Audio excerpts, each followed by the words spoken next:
नहीं, सीपेक की मंसूबों की तफसीलात तो हमने नहीं दी थी, लेकिन कर्ज़े जो हैं वो उसकी बड़ी तफसीलात मांगते थे। बड़ा शोर था। अगर आपको याद हो, अभी हमारा इलेक्शन हुआ था, हुकूमत नहीं बनी थी, तो पॉम्पियो साहब जो हैं अमेरिका के वज़ीर जो हैं, उन्होंने स्टेटमेंट दिया था कि हम IMF का पैसा इस्तेमाल नहीं होने देंगे चाइना के कर्ज़े वापस करने के लिए।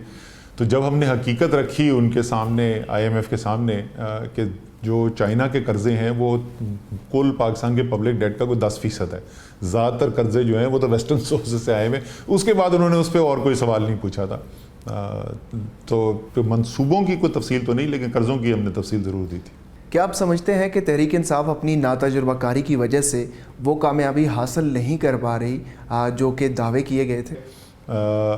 मेरे ख़्याल के अंदर हमने जो टीम के ऊपर काम करना था उस पर बड़े फ़ैसले किए। ये बड़े लोगों को शायद पता नहीं है, कितने इदारों के हमने सरबराहान बदले, बहुत कुछ किया, लेकिन मेरे ख़्याल में और भी ज़्यादा तेज़ी से वो काम करना चाहिए था।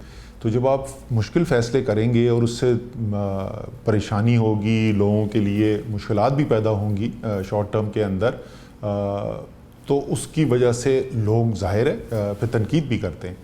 तो ये तो मैं हमेशा बोलता हूँ, अगर आपको लीडर बनना है ना और आप मुश्किल फ़ैसले नहीं कर सकते तो कोई और काम करें। अगर आप चाहते हैं कि सब लोग आपसे खुश रहें तो आइसक्रीम बेचा करें, सब लोग हमेशा खुश रहेंगे।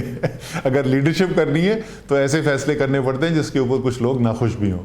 क्या आपका मुस्तकबिल में वफाकी काबीना का दोबारा हिस्सा बनने का कोई इम्कान मौजूद है?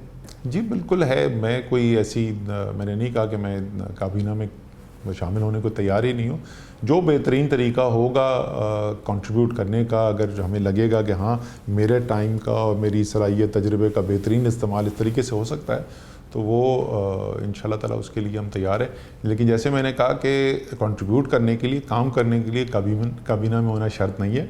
मैं आपको 4 महीने से दिखा रहा हूँ ना करके।